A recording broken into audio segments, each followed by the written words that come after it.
jeune Badiane ñu koy massaw di ko jaale famille am place du souvenir la xewee ci kanamu papaam la faatoo TFM def nañ ci reportage bu poignant looloo tax mu inspiré d'ailleurs thème bi ndax suñu société du 21e siècle bi ñuy dund société bu feebar la ba xale yi léegi très rapidement bu ñu joteek yow ñu réglé ko noonu. Carrément. Qu'est-ce qui ne va pas lan mooy solution bi donc professeur yow looloo la fi indi woon. ñu bëggoon xam lan moo ci sa gis-gis. waaw en vérité on est tenté même de le croire. donc am na yoo xam ni nit bu yàgg Sénégal mënu ko woon xalaat. léegi nii booy ils sont éminemment violents. salaamaaleykum maaleykum salaam ni nga ko fay neex ko sax mu jël arme. fagagal la lu tax. parce que problème bi loolu la. c'est ça la grosse problématique. oui. proximité avec la mort. léegi nii mais kaay ma wax la su ñu deewee ñu koy suuli mais tu vois des jeunes de combien de moins de 10 ans. dañuy sax participer léegi. léegi nii en fait. la mort léegi dañ ko banaliser. et qui plus est mais la raison justement déterminante ma xam nga mooy lan moo nekk ni booy yi def loolu. ils sont violents mais parce que simplement ils veulent se défendre. alors li ngay wax il ne s'agit pas de n'importe quel jeune. moom mooy réagir noonu moom mooy defee noonu. un jeune boo xam ne bii xoola ñëw na am na benn cycle scolaire bu correct jàng affaire tout ça non boo xam ne bii am na prédestination en fait à être un leader du ko def mais boo yoo xam ni ñoom déjà depuis leur plus tendre enfance ils ont toujours été confrontés à la violence. à leur sein au sein de leur famille. ñu génn si biti dañoo dem ba amatuñu honneur moo tax j'aurais thème bi mu ko waxee. dama ne mais pourquoi pas en fait ne pas convoquer également un psychologue et un sociologue. oui. parce que c'est un problème véritablement mais important. mais léegi booy yi ils sont non c'est très rapide pas que ñëw jam la et puis jam ba pare daw. oui. ma ne mais attends c'est quoi le problème c'est-à-dire que day ñëw agir mais ils ne sont pas prêts à en subir les conséquences. les conséquences mooy lan. on devait pour dem rey nit. jam ko kii dañ la war a jàpp ba pare ñëw teg la si nga ne kii yaa ko rey. mais généralement nit ñi nga xam ñoom ñooy rey. voilà ñoom ñooy jàpp kii. dañuy daw duñu sa gis xoolal ki ñu rey. day abstrait ci ñoom quoi. c'est ça def nañ acte bi moo tax gis nga premier début de solution moo nekk ni xoolal. mettre qu'ils soient confrontés à leur œuvre. su boobaa ëllëg si biir dinañ ñëw réfléchir mais violence bi je disais tout en fait que di violence bi mi ngi jóge ci seen famille mais aujourd'hui au Sénégal la jeunesse est violente pourquoi parce que mais da ngay ñëw xool taux d'analphabétisme boo yoo xam ni amuñu liggéey.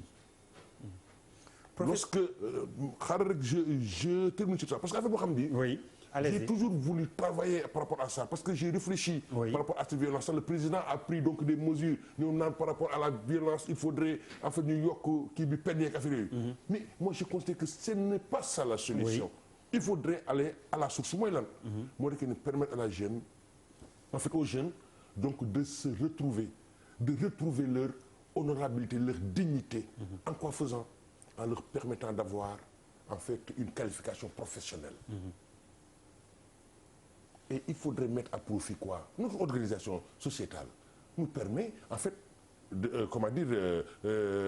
d'identifier des associations de jeunes. Mais les associations culturelles en fait sportives et culturelles donc au Sénégal. Mais finalement je pose des questions parce que moi j'en parle parce que j'ai été waaw mbaal parce que def naa 15 ans de l'ordre maa nekkoon ci secrétaire général 15 ans parce que dama dem ba finalement ma ne mais ASC bi lan la war a jëriñ par rapport au développement de notre pays mais je dis que on ne les utilise pas associations yi comme ni ñu la war a utiliser mais xale yi nekk foofu yoo xam ne dañuy xëy suba ils se réveillent à quoi en fait ban heure 13 heures pour añ mais guddi gi yëpp duñu nelaw te su ñu yeewoo 13 heures dañu nekk di naan ataaya di xaar après guddi gi ñëw après ñun mais non loolu nag ni ko xam ne kii yow da nga ñëw dugg si benn famille nekk si famille boo xam ne bii jeune ama aîné nga sa parent retraité nañu amuñu moyen yow nga war a xool nga war a ñëw faj li ñu naan dog bu mu gàccee comme ni ñu koy wax mais yow tu n'as aucune autre possibilité pour ça mais kooku da ngay dem bu finalement dootoo nekk nit. humanisme bu nekk aussi yëpp day jeex. moo tax gis nga il faudra d'abord commencer par quoi. ñëw ñu resocialiser leen encore.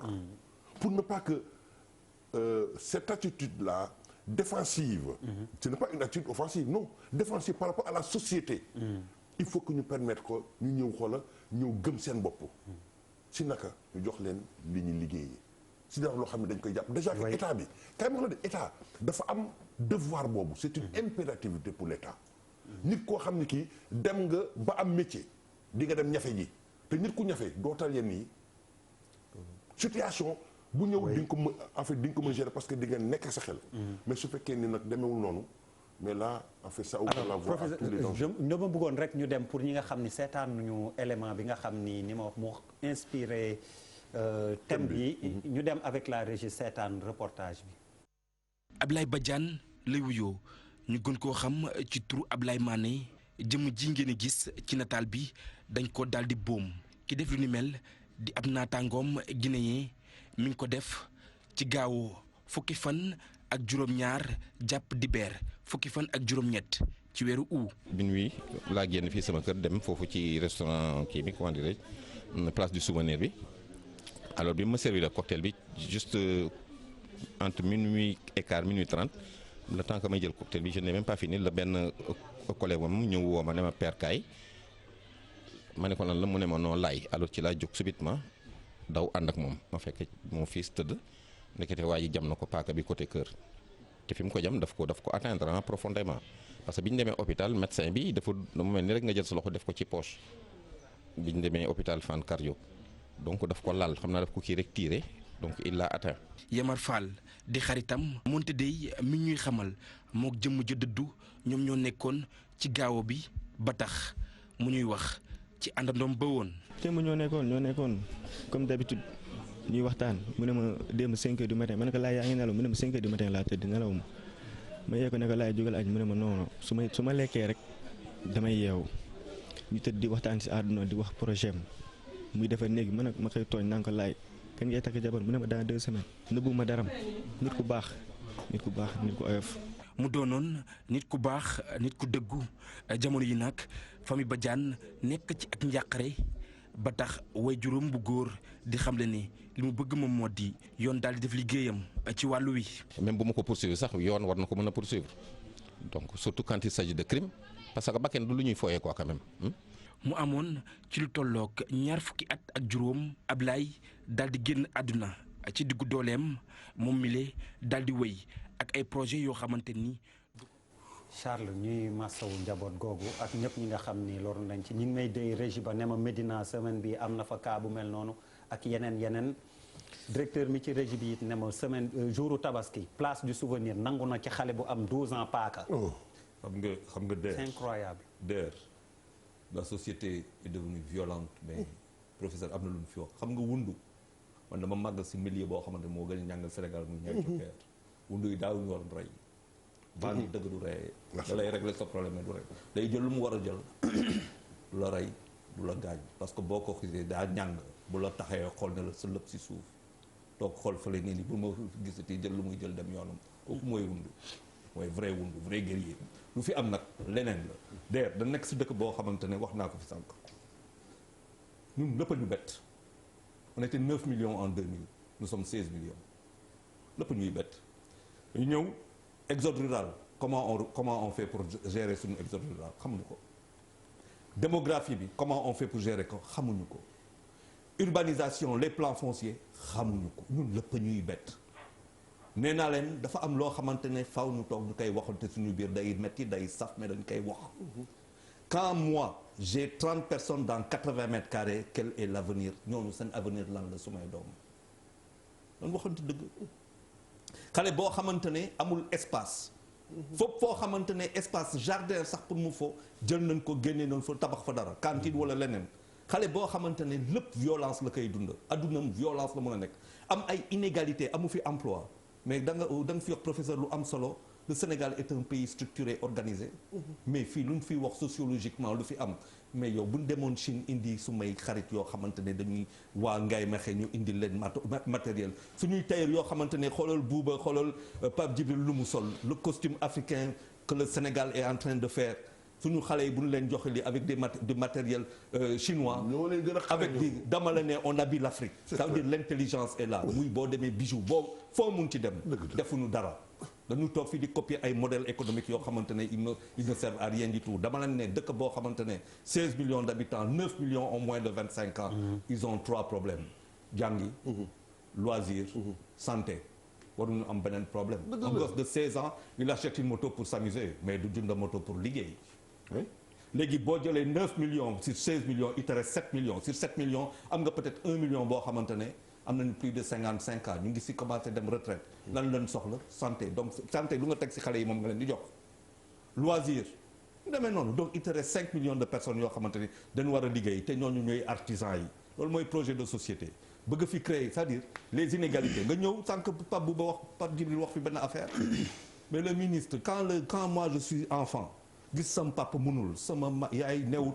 wala yu demee noonu ma gis le ministre qui est là jël ay oto yoo xamante ne c'est climatisé ba pare jël affaire bi teg si xaw ma la nag la 4 voitures ak yu demee noonu les inégalités le manque d'emploi et ainsi de suite on est sur une bombe sociale léegi ñun duñu on est dans une fumisterie nationale ambiante entretenue élection ñëw ku si nekk ñu ne la lii ak lii lan lay def bu jeexee ñu ne la jaaral gauche c'est pas fini ça ne fait que commencer. Charles il faut préciser tamit damay wax mais du jeunes yi rek parce que tey l'Obs en préparant l'émission bi ma ubbee daj ci suma jumul un vieux de 63 ans moom it par arme blanche je pense qu'il faut qu'on parle également non mooy li ñuy wax ak aussi la facilité avec laquelle on peut acquérir une arme blanche paaka nga dugg ci boutique bi jaay ma paaka mu mais non du boutique bi mu jaay la nga génn jam ko pour te dire que dëkk dafay organiser loo bëggee man je suis d'accord y a pas de problème mais comment loo mënee jënd paaka si tali oui loo mënee jënd hache si tali oui ambulant dans quel pays ñu jaay hache. c'est-à-dire dafa am loo xamante ne c'est-à-dire dafa am loo xamante ne koy jënd sax ñu daasal la. Charles on donne la parole à Malal. oui merci.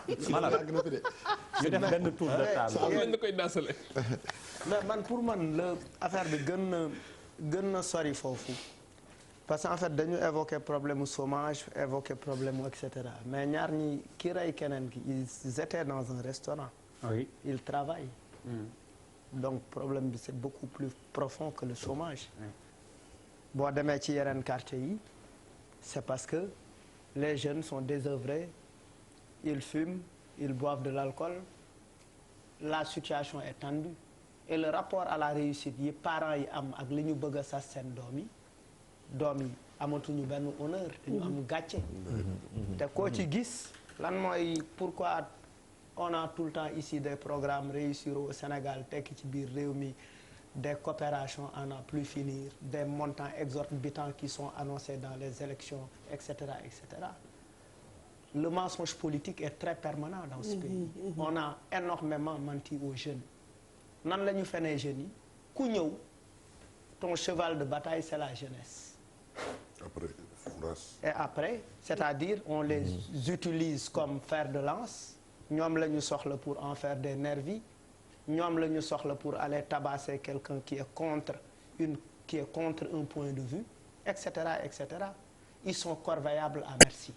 Ils ne sont associés à absolument rien. Vacances citoyennes day am ay t-shirt lañ leen di jox ñu sol ko.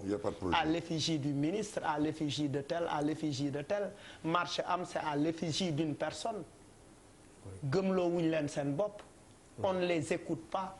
Leur opinion n'est pas importante. On est dans un pays bi nga xamante ne le jeune c'est simplement un ouvrier. Oui, c'est dommage. Corveiable à merci tout le temps. Problème bi pour man il faut mettre en place une psychiatrie populaire. Merci waay. La psychiatrie populaire c'est quoi? ndëpp national. oui ndëpp national nit ñi taxaw ñu gëstu nit ñi.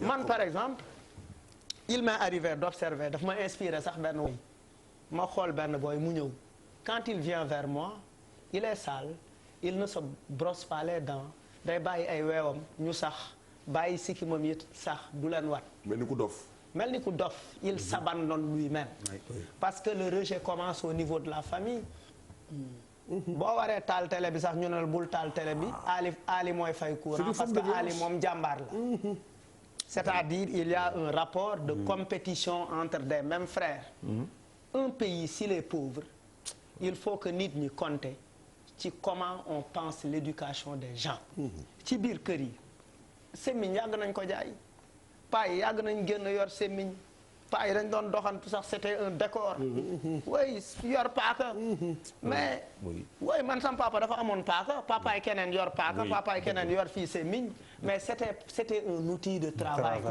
c'était pour tailler da ngay ci doon tailler socc nga ci doon tailler c'est vrai mais léegi même boo xoolee dans le langage même le langage est violent tey duma la may dara tey doo fi am dara tey nangam ak nangam tey nangam ak nangam il faut que ñu amaat comme niñ koy waxee ah tout à l'heure on a évoqué ici beaucoup de gars yi dañuy def publicité pour effectivement jaay seeni pour wax autoroute à péage nan nga fi war a jaayee noo war a fayee war nañ def publicité effectivement pour wax nit ñi naka lañ war a dawalee ci kaw tali bi mais on doit s'appesantir sur des émissions éducatives et à tous les niveaux il faut que les artistes que tout le monde revienne à l'éducation parce que les espaces d'éducation populaire n'existent plus une ASC lan la ASC yi léegi lan rek lañ mën a wayaan muuni c'est tout zëngal yi booy yi dañuy mandi def tat dem stade dóor seeni Jakarta seen jean et puis ils le boivent à sec carrément à sec la ñuy naan jean da ngay gis booy naaj bu tàng booy yor botalu jean naan ko à sec le vieux naan ko à sec kooku daf leen ba pare ne la boo ma moytul yow dama lay ils te le disent dama lay rendi carrément dama lay kill dama lay rendi et ça se passe comme ça et y a c'est lan mooy ngeen baal ma mais lan mooy li ngay wax bu le vieux ça veut dire c'est important mais jean bi xam nga ñaar lay jar oui accessible 1000 et quelques francs accessible booy dañuy cotiser c'est-à-dire da ngay toog am naa 200 am naa 200 non am nga 200 am naa 300 on se cotise am na sax ay mbuus et l'État à ce niveau est défaillant am na affaire yoo xamante ne pour man même cette violence là même elle résulte d'un grand mensonge qui est un mensonge qui est lié à la perception sociale c'est-à-dire les gens cherchent à ku ci nekk tu cherches à écraser l'autre way xewu buuba bi tey su ma fay dem sama 4x4 bu rouge bi lay jël su ma fa fekkee Pape Djibi Fall dinaa ko fete tey bu may dem émission jàkkaarloo même ma la yow lu tax doo solu comme Pape Djibi Fall moom moo la dàqal sañ mais yow doo ñafe nga am yére yu ko gën a cher on t'agresse quoi on t'agresse oui mais ma la yow lu tax birima doo ko nangam taan wala alors qu'ils veulent établir forcément des rapports de violence entre les gens alors qu'ici c'est un plateau de discussion oui il faut qu'on revoie nos comportements merci Malal Bouba waaw mais en fait en réalité moi je suis partagé pour moo xam pour man à chaque fois parce que yàgg nañ fi sax boobu sax def naa il y a quelques années je waxu violence ba ma ne pour man suñu jeunes yi ils sont pas violents ba gars yi di ma xoolaat et je reste toujours si position boobu pourquoi ma si resté moom mooy chaque jour su ma yeewoo ma gis am na benn dynamique buy dégagé wu boo wax ay jeunes yoo xam ne quand même jànguñu jógewuñ ci benn famille ñi ñafe bëri na de c'est vrai et c'est une petite révolution qui s'organise bon jëlal wàllu livraison yes c'est-à-dire que y a tellement de jeunes qui se sont débrouillés pour am benn scooter boo xam ne finalement réglé nañ seen problème y en a beaucoup donc pour man li ba jeunes yi waroon violent wee sax violent wuñu noonu en réalité société bu ne day am ay samba boy am ñu xamul seen bopp yar ma la rek voilà non mais te yar bi je ne suis pas trop d'accord que mu nekk ci wàllum njàng parce que boo jëlee suñu mbokk yi nga xam ne ñoom ñoo jóge ci àll bi mais ñi fi gën a tekki ñi fi gën a mën a dóor waar ñi fi gën a am diine ñi fi gën a yaru ci lañ bokk te pourtant ñu si bëri jànguñu école française laa bëgg a wax te donc nit ki dina mën a bëgg a incarner benn violence boo xam ne nekkul ci moom xamul boppam ñàkk xam sa bopp daf koy indi. nit bi di comporté woon noo xam ne foog nga ni yow yow yaa yore affaire bi fekk yoruloo ko pour man bu ma toogee di étudier suñu jeunesse bi quand même on a eu la chance de voyager de beaucoup voyager. damay tout le temps ne samay acquis yi ñu am du ma leen bëgg sànni. je suis pas le bébé avec l'eau du bain. ah tu rassures de. voilà non damay ne sama acquis yi ñu am par rapport aux autres pays. da ngay dem ci sous-région da ngay dem ci yeneen dëkk yi ma gis parce que nous tous on a des familles on n'a qu'à regarder ci suñu biir famille yi. tu vois une famille de 10 personnes nag ku ne évaluer sa biir famille ñaata ñoo fa violent. c'est vrai. zéro ngay wax. ñun ñu fi toog ñëpp. ce qui veut dire que en réalité la base elle est toujours là. maintenant nit yi nga xam ne dañu ñàkk. fu ñu mais Bouba d'accord ma ak yow non mais foofu d'accord ma ak yow ma terminer. dans nos familles il y a une violence secrète hypocrite qu'on ne dit pas. mais non on est parlé. qu'on n'extériorise pas. fu mu ne nii non dañu doon xam nga lu ñu nekk di wax. déedéet xam nga lu ñu nekk di wax. xam nga lu ñu nekk di wax. dañu nekk di wax benn jeune bu jël benn paaka jam ko moromam. oui laa wax physique. jël paaka jam sa morom. on est en train de parler d'armes blanches. oui. on est pas en train de parler benn violence bu nekk ci suuf dama ne. en réalité li ñu war a gën a def mooy que comment ñu inciter fu may d'accord ak professeur bi ñi nga xam ne dañu ñàkk ba benn moment ñuy trouver ay alternatives ba c'est ces gens-là qui deviennent violents et ñi nga xam ne xamuñu seen bopp mu ngay convoquer éducation mooy que nan la nit bi ñun ñëpp dañu am ay doom yoo xam ne dañu leen di quand même jox ay valeurs. nan la sénégalais bu ne mën a def ci sa bopp doom ba mu xam boppam moom mooy kan mais bu may tënk en général.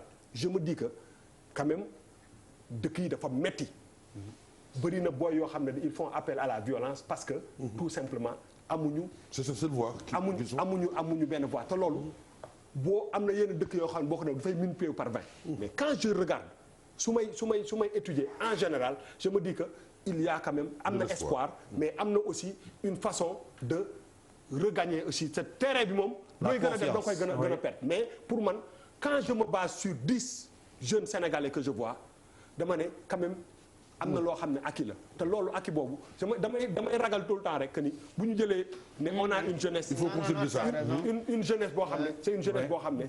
ñun ñëpp dañu am ay doom am ay famille le jeune sénégalais en réalité n'est pas violent. n'est pas violent. Maintenant comment on peut faire pour ne pas pousser nit yi ñuy am ay poches yoo xam ne dafay génne ay beneen façon au Sénégalais. mais il faut que quand même qu'on se retrouve si benn. ñu consolider li ñu am voilà ñu consolider li nga xam ne moom la ñu am. parce que même quand yaa ngi wax ni convoqué bi nga convoqué kii bi nii. reportage bi. oui. c'est des Sénégalais. Est-ce que c'est des Sénégalais? Tu m'as dit un bon non guinéen bi moo ko jam. moo ko jam oui mais on a d'autres cas où ce sont des. Je veux pas dire que les Guinéens sont violents mais déjà c'est pas un Sénégalais. Ce qui change un peu la donne. Dans ce cas. waaw mais lu ma bëgg a wax en général mooy que pour rectifier problème bi ñu am je pense que am na champ te pour man explorer champ boobu moo gën quand même que ñuy.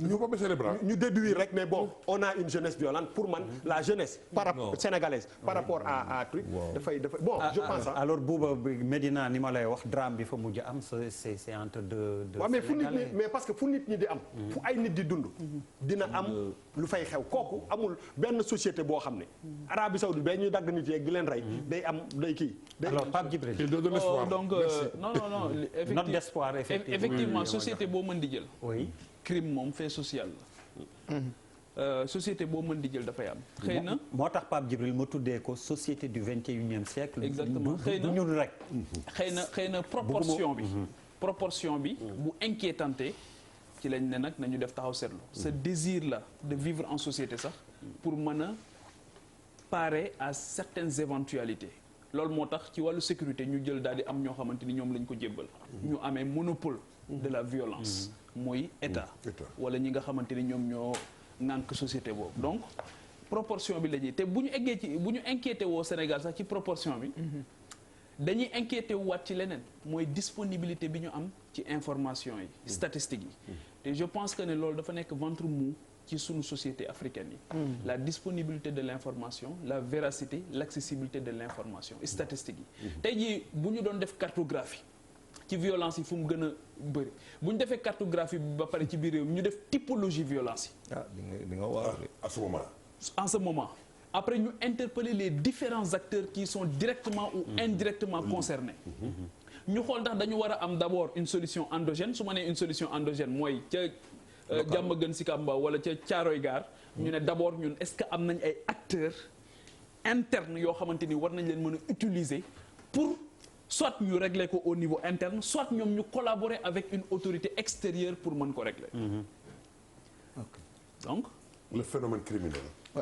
phénomène bi nan lañ koy jàngatee.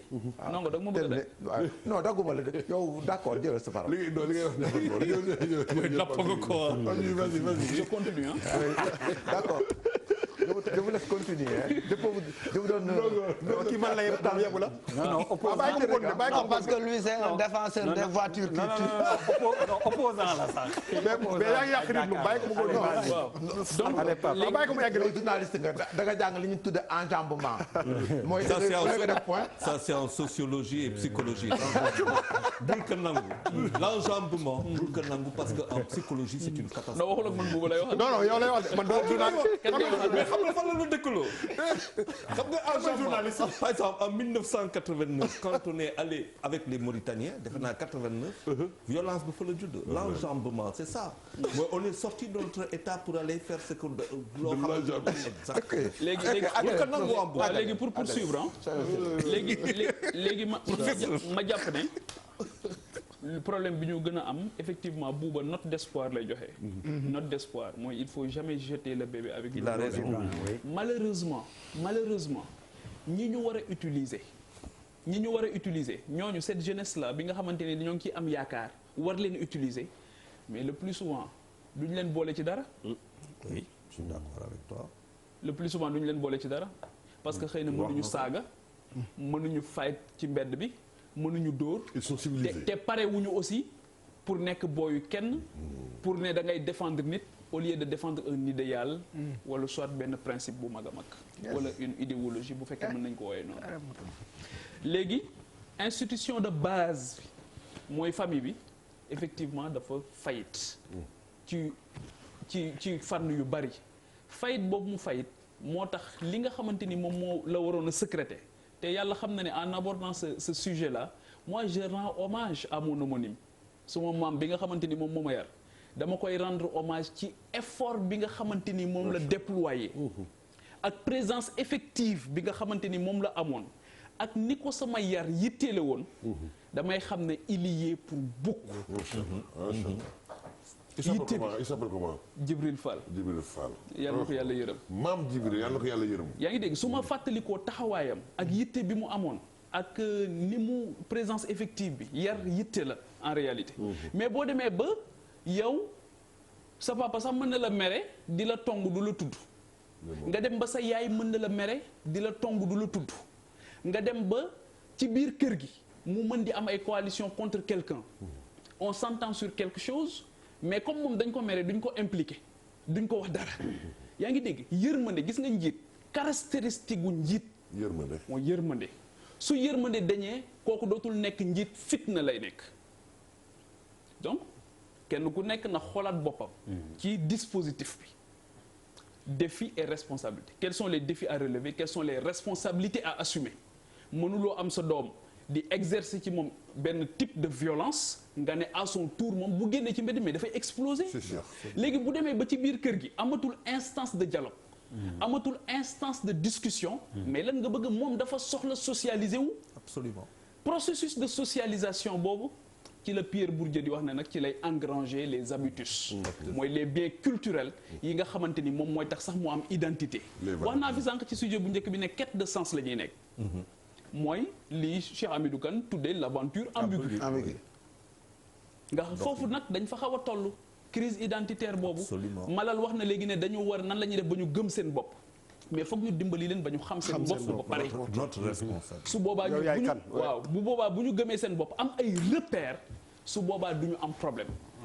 jël responsabilité ci sa doom ci ku muy fréquenter ci lu muy lekk ci lu muy nangam man suma mam boo wàccan par exemple ñeme woo dem te jaaroo nuyu ko soo ko nuyoo mu xool ndax am na loo jëlee ci biti indaale ko te bàyyiwu ko te bi ngay génn yóbbaale woo ko woon ba ci sa jargon da doon xool day dégg nga wax dara mu ne la bu ma déggati nga wax loolu delloo ko fa nga ko jëlee la lay wax il te choque yaa ngi dégg donc je pense que yenn saa yi sax ñu ne les parents ont démissionné man dama naan leen vous êtes trop tendre y en a qui n'ont jamais été à l'œuvre bay démissionner parce que pour démissionner il faut avoir été à l'œuvre donc je pense que c'est un travail constant qu'il faut faire et que tey jii ñu xool au niveau national est-ce qu'on a une stratégie nationale tey pour la jeunesse ñoo ngi wax naan dañu war a capter dividende démographique jeunes yeeg yooyu en Afrique mais il faut qu'on donne un contenu aujourd'hui la prolifération des organisations non gouvernementales ak nit ñi demee di régler war a rek ñooñu ñooy jël jeunes yi war leen a régler problème yoo xam seen parents yi ñoo ko waroon régler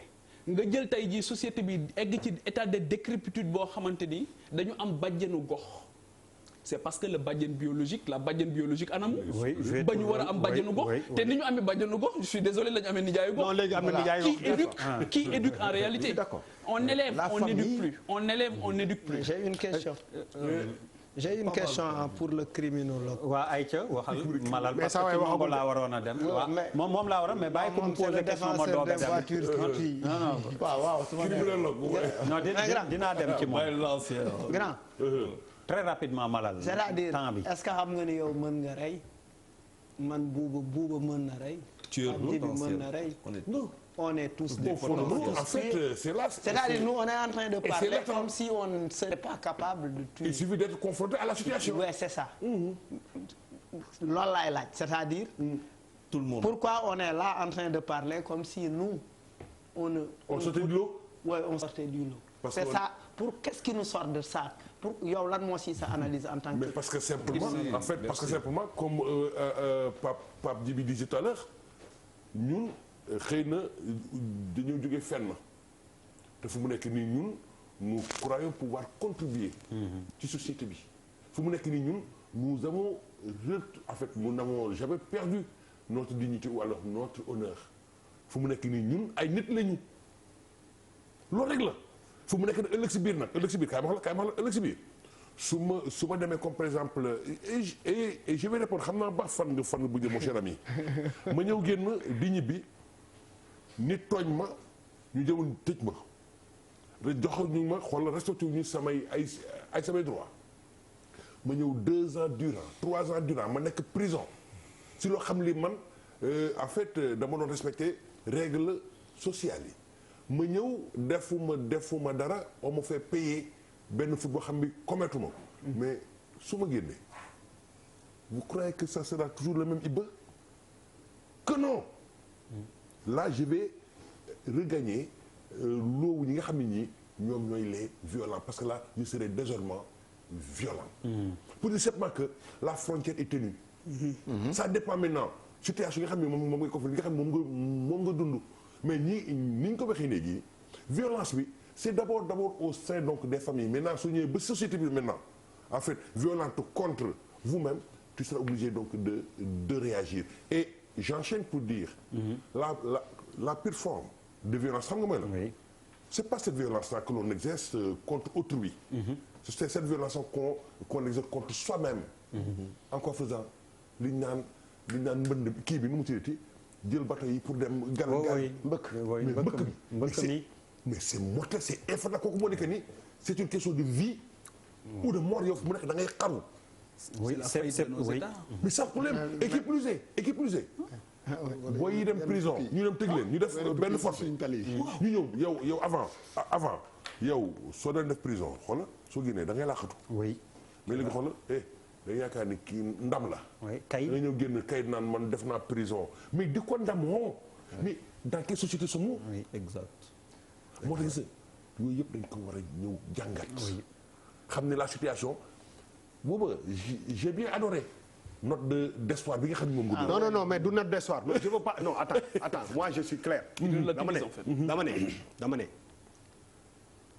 ok il y a des problèmes c'est sûr kenn mënu ko dindi mais il y a des acquis du note d'espoir comme ça rek pour faire rêver les gens c'est un constat personnel bu ma def man ça m'engage dama ne waaw mais c'est une note d'espoir. mais il faut ñu pérenniser ko. non parce que xam nga lu ñu bëgg wax. li ñu bëgg wax comme man exemple bi ma wax nii. exemple bi ma wax nii je me base. quand on me met dans une situation boo xam ne du sama situation.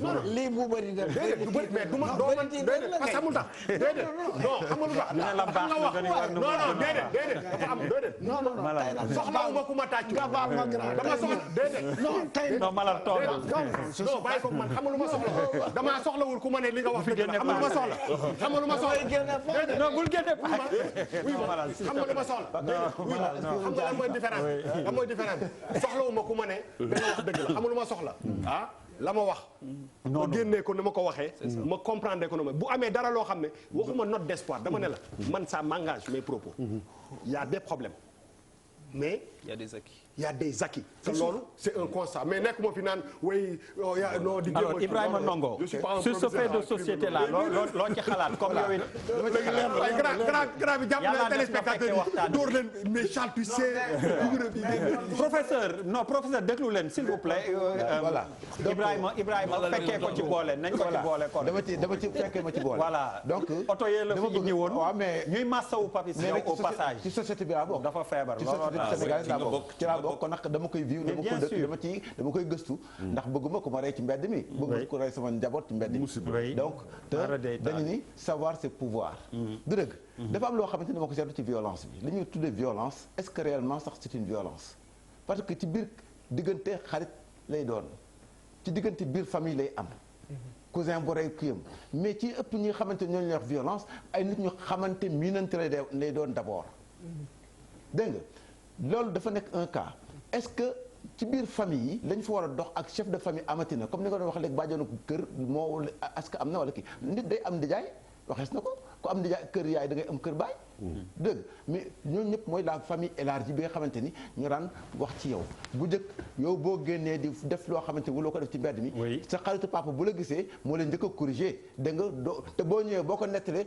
sa papa dolli waatal la du dëgg da nga koy nëbb donc tout le monde était policier tout le monde était parent tout le monde était chef de famille donc dafa amoon ci société sénégalaise léegi nag loolu dafa jógee li nga xamante ni moo am mooy nit ñi reyante ñëpp seen li ñuy wax violence ay nit ñu xamante lañ d'abord loolu dafa am ñu xamante lañ deuxième chose oui aba kii d'accord léegi deuxième chose léegi ñu ñëw ci au niveau koñ ba tey mooy les ASC man je trouve que ni fa la violence bi sax jógee lu tax moo di ni ASC ay mer gembu daf cee bari mooy ASC day nekk benn dem ba caag mu nekk 10 match yëpp derby day nekk ASC bu nekk am si nit yoo tuddee samay saaba am samay saaba dégg nga loolu dafa je crois que nekk na ci loo xamante ni aussi dafa indi culture de violence ndax du fekkante ni da ngay dem bu arbitre bi nee penalty gars yi wàcc ci match ba yem fa gis nañu ni li ñuy wax violence tey jii mi ngi commencé woon bu yàgg na si vous vous souvenez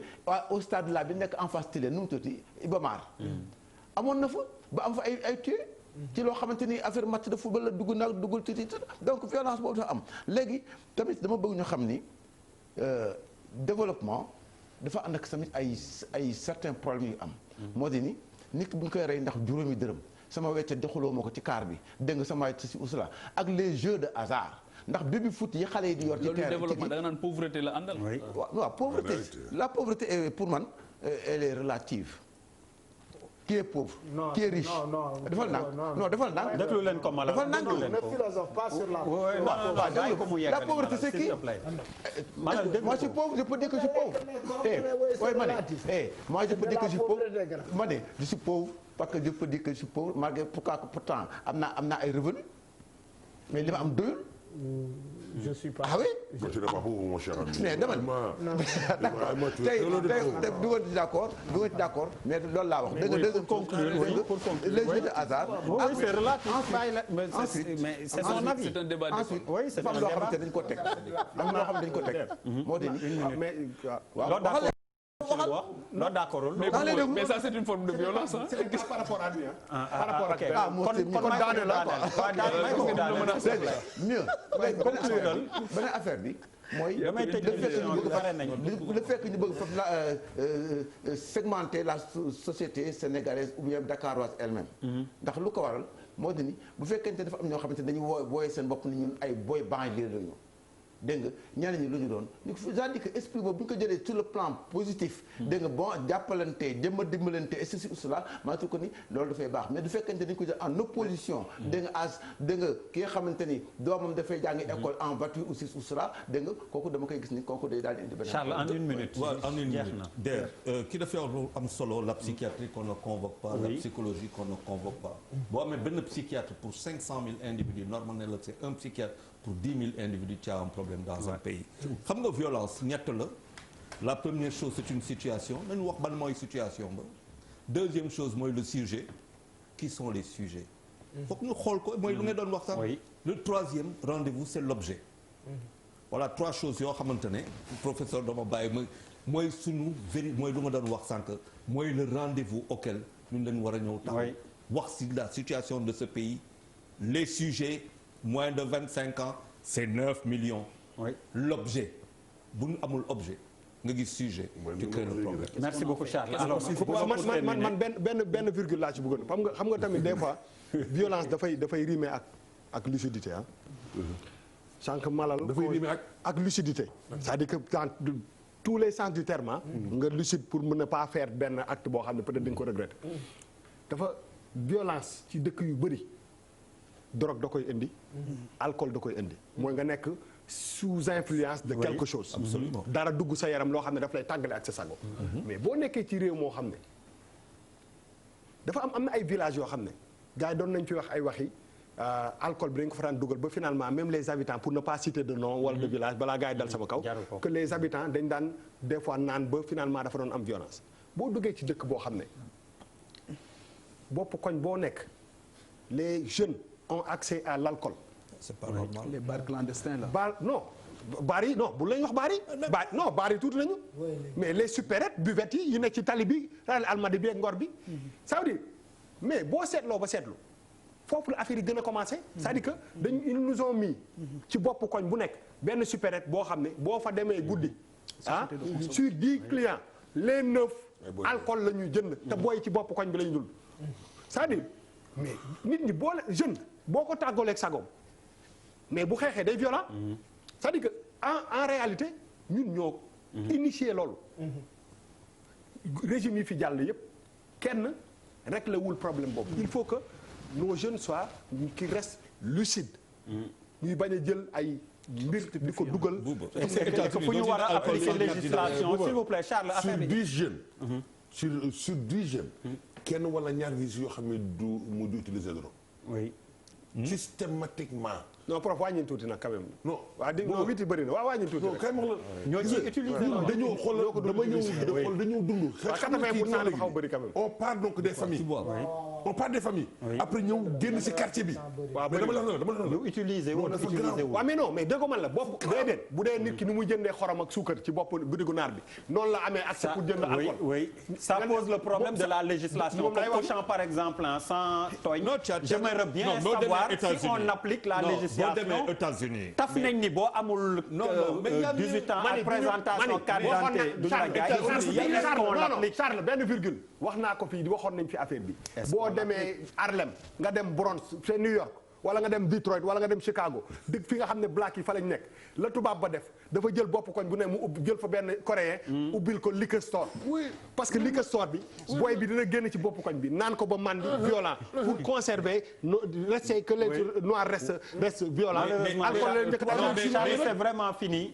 waaw dama bëggoon wax mais aux États-Unis doo jënd alcool sans carte d'identité. c'est ce que j'étais en train de dire gis-gis Amath Dansokho bi dinañu gaañoo Amath Dansokho dinañu dab ñu bëggoon delloo njukkal Jacques Diouf mi nga xam ni rob nañ ko ci àjjuma ji Ndar moom moo jiite woon FAO taxaw ci ni ko Bouba doon waxee xeex xiif ci àddina bi nee na gis ci Le Soleil tey lañ ko jàngee ñu dekkil fa ay kàddoom nee na xiif problème économique la waaye it politique te bu ngi ñu gisee ñaari milliards yi doomu àddama ci àddina bi xiif richesse yi maanaam sont inégal koom gi niñ ko waroon a séddalee moom la ñu deful ci àddina bi muy gis-gis boo xam ni kenn du ko teggi professeur ñu commencé par yow gis-gis day gaaw nag macha allah kenn koo xam ni kii la il est issu donc du tiers-monde xam na ni le tiers monde su fekkee ne may nañ ko fu mu gisee biti. mais adduna bi rek si bénéficier. oui lii rek la.